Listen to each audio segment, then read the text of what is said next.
국민대학교 법무대학원장입니다. 법과대학장 이호성 교수를 전화로 먼저 모시고 말씀 듣겠습니다. 교수님 안녕하세요. 네, 안녕하세요. 네, 지금 강의 직전이신데 전화 인터뷰 응해 주셔서 고맙습니다.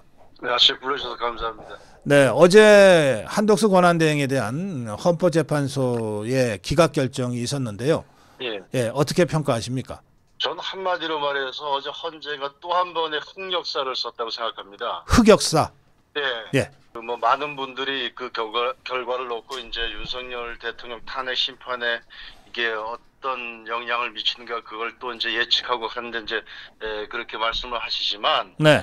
우리가 중요하게 들여다봐야 될 것은 이제 헌재가 네. 대통령 권한 대행에 대해서는 무제한의 야당의 그 탄핵 그 길을 터놨다. 탄핵 소지기를 터놨다.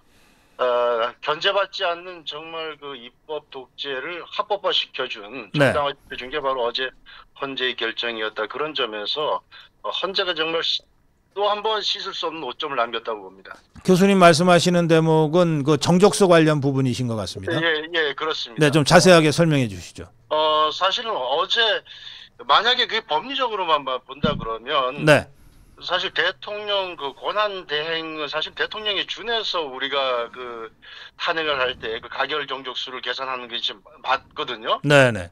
근데 그 많은 분들이 보셨는지 모르겠지만 헌재에서 어제 홈페이지에 공지한 게 있습니다. 결정 공지를 한 걸 보면 네. 거기에 보면 이렇게 돼 있어요. 대통령 권한 대행 국무총리가 아니라 네. 대통령 권한 대행 중인 국무총리라고 하는 말을 써놨어요. 굉장히 많이 강조됐어요. 아니 그게 무슨 말장난입니까 도대체? 말장난이죠. 예. 고 박사님 좀 말장난이라고 하셨는데 제가 어제 딱 보는 순간 네. 이 말장난이 바로 대통령 권한 대행은 어떤 새로운 공식이나 지위를 만들려는 것이 아니라 네. 어떤 그냥 임시적으로 뭘 하는 것이기 때문에 그 대행이 대상이 되는 지위, 대통령 지위가 아니라 그냥 원래 원주의에 따라서 탄핵 가결 정족수를 계산하면 된다라고 하는 그런 논리를 만들기 위해서 억지로 하나의 워딩을 만들어 놓은 거예요. 그러네요. 네. 예. 이게 그 공직이라고 하는 거는 다 법에 의해서 활동하는 거고 예. 따라서 법은 토시 하나도 손대면 안 되는 거 아닙니까? 그렇습니다. 그러니까 권한 대행이면 권한 대행이지 권한 대행 중인 총리가 도대체 뭐예요? 이게 없는 말까지 만들어서 이 짓을 합니까? 그러니까 이거는 탄핵 소추서에서도 쓰지 않는 말이에요. 네네. 예, 그러면은 지금 그 헌법재판소 권한 대행 중인 무정배입니까? 그러네. 네. 아니 그리고 그렇게 따지면 뭐 대통령도 사실은 대통령직을 수행 중이잖아요. 예. 그리고 우리가 어떤 직위를 보호하는 것보다 대통령제 중심자에서 보호하려고 하는 것은 대통령의 기능과 역할입니다. 네. 그걸 안정적으로 보호해 주는데 그 제도의 취지가 있는 것이죠. 그렇죠. 근데 어제 그 헌재에서 그 각하 의견을 낸 그 정영식 조한창 두 재판관을 제외한 나머지 재판관들은 정말 이 대통령제 중심제 국가에서 권한 대행이 하는 역할이 뭔지에 대해서 모르고 있거나 아니면 지독한 정치적 편향과 이념에 사로잡혀서 그야말로 법을 아주 부러뜨리고 구부려서 그냥 억지 논리를 만든 것이 아닌가. 그 결과는 제가 볼 때는 야당이 탄핵 소추에 광란히 춤을 추고 있다면 제가 볼 때는 헌재는 탄핵 심판 장난을 하는 겁니다. 그래서 그 장난을 통해서 아주 그 탄핵 소추의 그 길을 열어주고 있는데 저는 이것이 만약에 하나 이제 대통령 탄핵 인용까지 가게 된다 그러면 대한민국 미래에 엄청나게 심각한 영향을 미친다고 봅니다. 알겠습니다. 그러니까 우리 교수님 말씀은 이게 정족수를 계산하는 기준 자체가 완전히 잘못됐기 때문에 법리대로 하자면 당연히 그 각하가 맞는데 그 정영식 그리고 조한창 두 재판관은 그래서 각하 의견을 냈는데 그러니까 다른 내용을 갖고서는 아예 판단할 필요가 없다 이렇게 돼 있는데 나머지 6사람은 기각은 시켰지만 어쨌든 이 문제에 대한 원칙을 저버렸기 때문에 말장난에 동조한 꼴이 됐다 이런 말씀이시군요. 예. 네, 그렇습니다. 알겠습니다. 자, 그럼에도 불구하고 이제 우리 이 대한민국 국민, 자유파 국민들은 어쨌든 한덕수 총리가 결과적으로는 7대1로 이제 기각이 된 거니까 네. 그거에 대통령 탄핵 심판에도 대통령 복귀의 청신호가 되지 않겠냐 이런 또는 뭐 희망 또는 기대를 가지고 이 상황을 보고 있는데요. 그 점은 어떻게 생각하십니까? 네, 저도 뭐 그 점에 관해서는 네. 일단 확실하게 확인된 것은 헌재 내에서 적어도 대통령 인용에 필요한 정족수 6명의 이상을 확보하지 못했다는 것은 확실한 것 같고요. 아, 예. 각하 의견을 낸 두 분 같은 경우에는 그런 정도의 그 엄밀한 헌법적 관점에서 보는 시각이라 그러면 네. 대통령 탄핵 심판에 있어서도 여전히 그런 엄밀한 입장을 가지고 있을 것이고 네. 적어도 인용 쪽으로는 가지 않을 것이다. 아하. 그리고 기각 의견을 내면서 그 총리의 헌법재판관 후보 임명 하지 않은 것에 대해서도 아예 그건 헌법 위반이 아니라고 봤던 이제 김복형 헌법재판관 네. 역시 네. 적어도 대통령 탄핵 심판에 가서는 네. 인용 편에는 서지 않을 것이라는 그런 생각을 하게 됩니다. 아, 그렇군요. 그럼 우리 교수님의 그런 이제 그 분석으로 따지면 네. 아, 최악의 경우에도 5대3으로 기각은 될 것이다. 대통령 경우에. 예, 저는 그렇게 봅니다. 네. 알겠습니다. 예. 그 전체적으로 지금 이게 마지막 질문이 되겠습니다, 교수님. 지금 그 탄핵 소추를 한 더불어민주당이나 이제 좌파 진영이 이게 거의 막바지 공세를 하면서 헌재도 협박하고 있고 이재명 경우에는 어제 뭐 대통령이 만약에 그 파면이 안 되면 내란으로 갈 수밖에 없다. 심리적 내란을 넘어서 물리적 내란으로 갈 수밖에 없다. 막 이렇게 대놓고 협박질도 하고 있는데 이 상황에서 헌법재판관들이 혹시 위축되거나 굴복하거나 그럴 위험성은 없습니까? 저는 오히려 그것이 그 민주당과 이재명 대표가 원하는 탄핵 인용으로부터 점점 멀어지게 하는 것이다. 지금 얼마나 만약에 탄핵 인용이 되면 얼마나 위험한 인물이 혹시라도 대한민국 통치 구조의 중심에 들어올 수 있을 것인가. 염려할 수밖에 없다고 생각합니다. 사실 그 심리적 내전이 아니라 물리적 내전이라고 하는 것은 물리적이란 말을 다른 말로 바꾸면 사실 폭력입니다. 그렇죠. 사실은 폭력을 어떻게 뭐 선동하는 것이고 이것이야말로 내전 선동 아닙니까? 내란을 넘어선 내전 선동이고 그래서 정말 굉장히 다급한 건 알겠는데 오히려 전반적으로 이런 것들이 헌법재판관들로 하여금 좀 이상한 결정을 저는 이제 한덕수 총리 사건에서 내렸지만 오히려 정신 번쩍 들게 하고 오히려 뭐 지금 최소한 5대3이 아니라 한 4대4 확실하게 뭐 우리가 기대할 수 없는 분들을 제외하고는 4대4 정도까지도 생각할 수 있지 않은가 그렇게 생각합니다. 알겠습니다. 예.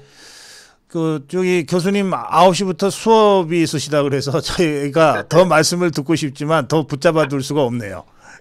오늘은 이렇게 짧게 말씀 듣겠습니다. 네, 교수님 고맙습니다. 네, 감사합니다.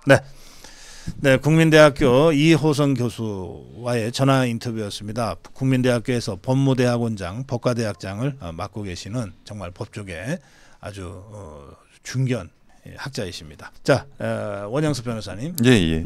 지금 우리 이호성 교수님의 말씀을 쭉 전화로 들었는데 어떻게 생각하세요? 저도 뭐 전적으로 동의를 하고요. 근데 이번에 그 각하 사유, 그러니까 150석이냐 200석이냐 이 부분과 관련해 가지고 결국 정책적인 판단을 한 것 같아요. 헌법재판소가 법리에 따른 사실상 이게 다수설이거든요. 200석이라는 게 법조계에 다 알려진. 근데 이 각하를 해버리면 정계선 재판관하고 그 조한창 재판관의 그 임명권 효력이 문제가 됩니다. 그러니까 그것 때문에 어쩔 수 없이 그 각하 의견이 좀 소수가 돼버렸는데 근데 눈여겨볼 게 굉장히 많아요. 첫째는 이제 조한창 재판관의 각하 의견이요.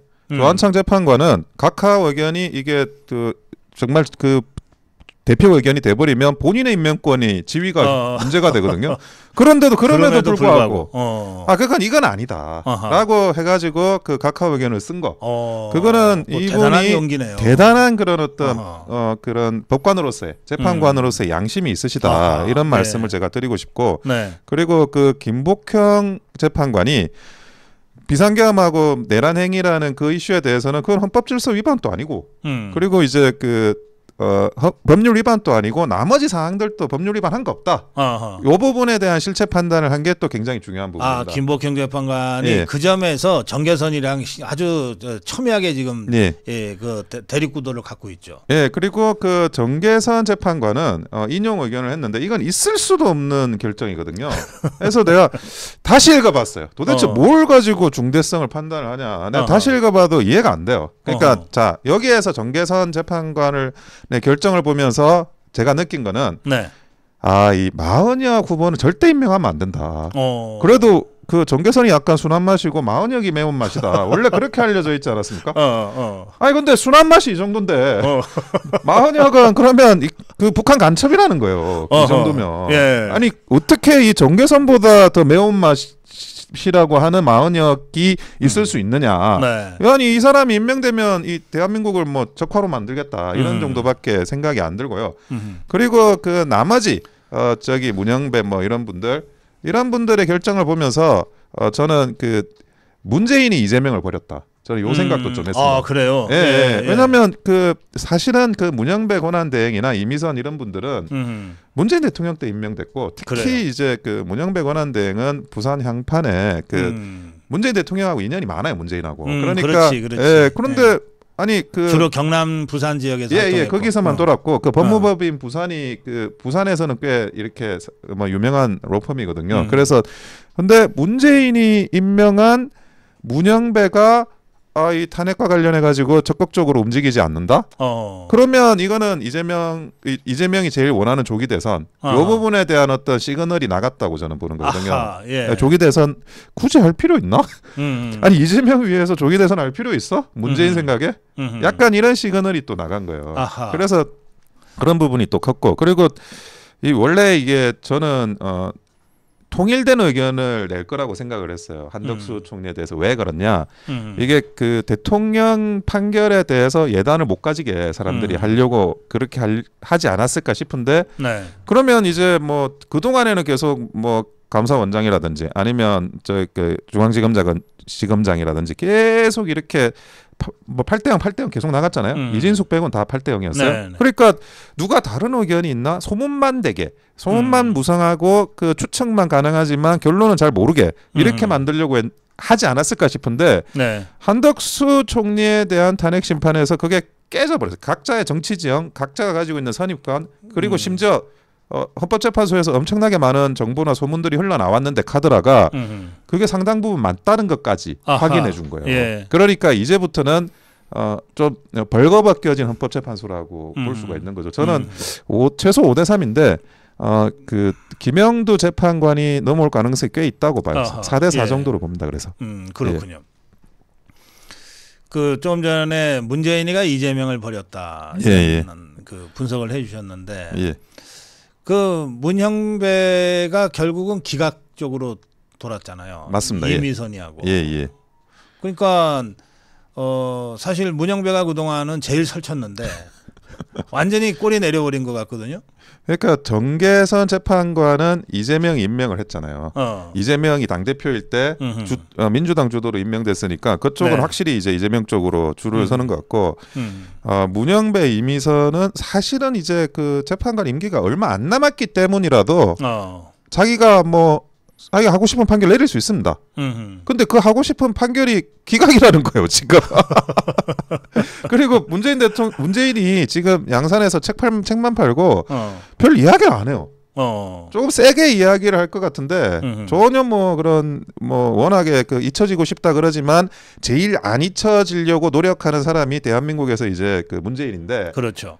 아니 이 중요한 전국에서 이 워딩이 안 보이거나 너무 약해. 뭐 워딩 했는지를 내가 기억이 안 나요. 근데 그거는 뭐냐? 내 뜻 뭔지 알지? 알아서 해. 그리고 이재명 쪽에 대해서 나는 좀 뭐 하여튼 그건 아닌 것 같은데라는 그런 시그널이 나간 예. 거죠. 지금 만약에 대통령이 파면이 돼서 조기 대선으로 갈 경우에는 예. 60일 후에 치러지잖아요. 예, 맞습니다. 그럴 때는 더불어민주당이나 좌파 진영 전체에서 예. 이재명이 말고 다른 사람이 대통령 후보가 될 가능성은 전무하죠. 전무합니다. 예. 0이에요. 0입니다. 0. 그게 예. 뭐 김부겸이든 김경수든 누구든 이재명이한테는 그건 게임이 안 되고 아예 이 사람들이 출마할 생각도 못 할 거예요. 그렇습니다. 예. 그러니까 이제 문재인이나 다른 그 좌파 중에서 개딸들 빼놓고는 이거 대통령 탄핵한 다음에는 이재명이로 갈 수밖에 없는데 이거 이재명 치하에서 우리가 살아남을 수 있을까? 저 지난번에 이 비명 행사한 거 학살한 거 이거 보면 이런 생각을 안 할 수가 없죠. 그러니까 이재명도 그거를 제일 잘 아는 사람인 게 자기가 일극체제로 그 민주당의 중심으로 그 부상한 게 다른 네. 게 아니에요. 문재인 정부 때 안희정 날라가고 그리고 박원순 날라가고 그리고 김경수 날라가고 쭉 날라가다 보니까 사람이 없어서 자기가 된 거예요. 그러니까 지금 이재명이 그렇지. 자기가 되면 그러네. 안희정이 박원순이 뭐 하여튼 뭐 다 날아가는 이유는 거예요. 다르지만 다 없어져 버렸네. 네, 그러면 그거를 자기가 기억을 하고 있기 때문에 자기도 그러면 어떻게 하느냐. 그 뻔한 거예요. 자기 경쟁되는 사람들 날리고 그리고 그동안 또 그렇게 했어요. 자, 일극체제라는 거는 무슨 말이냐 또 경쟁 후보들이 싹이 올라오지 못하도록 누르고 있었다는 겁니다.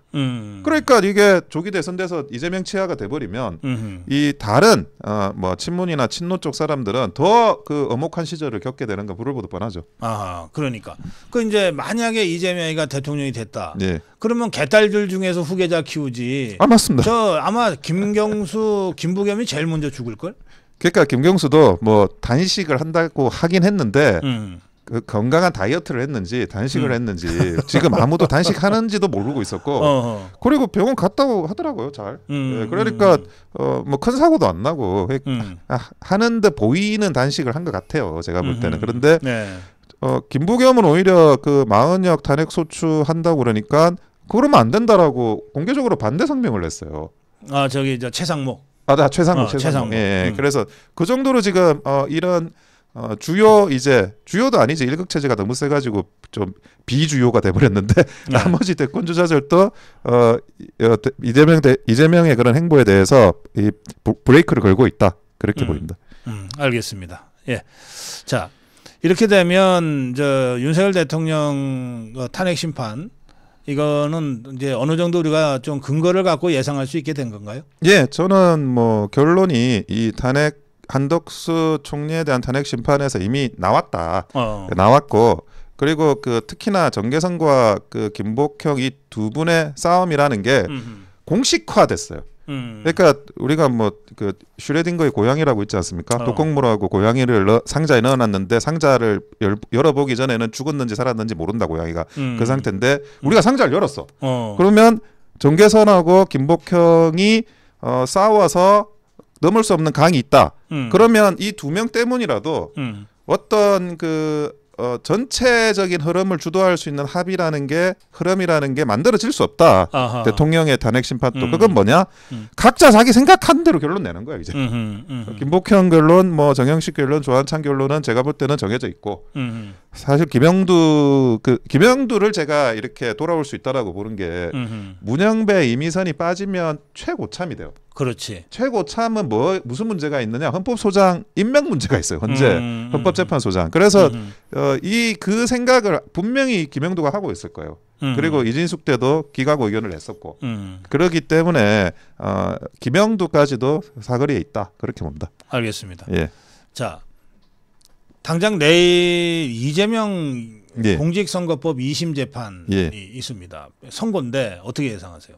저는 뭐 이재명을 가장 돕는 결정은 그 선거 연기 결정인데 선거 연기 결정이 안 나온 이상 이거는 뭐 사형 선고가 내려질 거다 이렇게 보고 있습니다. 어제 최진영 변호사는 올려치기 가능성을 제기하고 예. 법정 구속 가능성도 제기했어요. 예, 그동안 사실은 그 지금까지 이재명이 한 행태를 보면 법정 구속을 12번 당해도 싼데 정말 그 법을 알기를 우습게 알고 예. 그리고 사법부 알기를 우습게 알고 사법부의 판사들을 자기 꼬봉 부리듯이 뭐 그렇게 생각하는 사람이잖아요. 네. 그래서 그런 부분들에 대해서 정의에 철퇴가 있지 않을까 하는 생각입니다. 예. 알겠습니다. 예. 그 마지막 질문입니다. 예. 이제 이렇게 되니까 이제 정말 막판에 몰린 그 이재명인데요. 그 뭐 구석으로 몰리면은 쥐가 고양이도 문다 그러잖아요. 지금 사실상 내란 선동을 지금 뭐 예. 하고 나선 것 아닙니까? 그리고 어쨌든 좌파 종북 주사파들이 할 수 있는 모든 걸 다 합니다. 전농이 뭐 트랙터 몰고 오겠다 그러고 또 저 국회의원들은 여의도에서 국회 저 광화문까지 뭐 도보 행진을 맨날 그동안 해왔나 봐요. 너무 힘들다 그러면서 슬그머니 안 할 것 같기는 한데 이런 그 종북 주사파들의 마지막 이 발작과 발악에 대해서 우리 자유파가 어떻게 대응해야 되겠습니까? 가장 중요한 거는 네. 그 사람들은 한 줌이다. 이 한 줌이다라는 생각으로 이제는 저는 그 트랙터 이제 트랙터 몰고 오면 그 트랙터 들어서 부셔버릴 것 같아요, 우파가. 그래서 지금 일단은 담대하게 그 상황을 받아들이고 그리고 그 사람들이 마지막 발악을 하는 거다. 이게 트랙터가 일단 나오면 그 게임 끝나는 수준까지 가는 거라고 저는 보는 거거든요. 예, 그래서 너무 걱정하지 마시고 그리고 폭력과 그런 거는 가급적이면 좀 생각을 안 하셔야 되고요. 그리고 한 가지 더는 이미 어떤 그 아스팔트의 그런 세력 그리고 현장에서의 세력 이런 것들도 보수 우파가 다 넘겨받았습니다. 2030이 참여하는 그 순간 이미 이 게임은 끝났어요. 2030이야말로 정말 이 현장에서의 힘을 광장에서 힘을 가진 사람들이거든요. 옛날에 학생들이 데모할 때 뭐 386들 뭐 운동권이든 그 사람들이 광장에서 집회할 때 그게 왜 위력이 있었냐? 2030이 하니까 위력이 있는 거예요. 근데 지금 2030은 탄핵 반대로 완전히 집결을 했기 때문에 전혀 뭐 중요한 그 트랙터 이런 건 중요하지도 않고 그분들 다 나이 많으신 분들 오시는데 트랙터 몰다가 이렇게 불상사는 안 일어났으면 좋겠습니다. 아 그쪽이 젊은 사람들이 젊은 아니에요? 사람이 없어. 다 나이 많아. 그래가지고 그 어르신들이 트랙터도 몰고 뭐 민주노총 집회도 하고 그러거든요. 요즘 MZ 세대는 민주노총 집회 안 나옵니다. 예. 알겠습니다. 예. 예, 원양수 변호사하고 오랜만에 대담을 했는데 아주 시원시원하게 정리를 잘 해주시네요. 예, 광화문 우리 고성구 TV 텐트에도 꼭 나오시고. 예, 그렇습니다. 예. 예, 오늘 원영섭 변호사와의 대담 여기서 마무리하겠습니다. 국민대학교 이호성 교수 그리고 원영섭 변호사와 함께 어제 헌재에서 있었던 한덕수 권한대행의 탄핵 기각 결정이 갖는 의미 그리고 이후 윤석열 대통령 탄핵 심판에 미칠 영향에 대한 전반적인 점검을 해드렸습니다. 고맙습니다. 예, 감사합니다.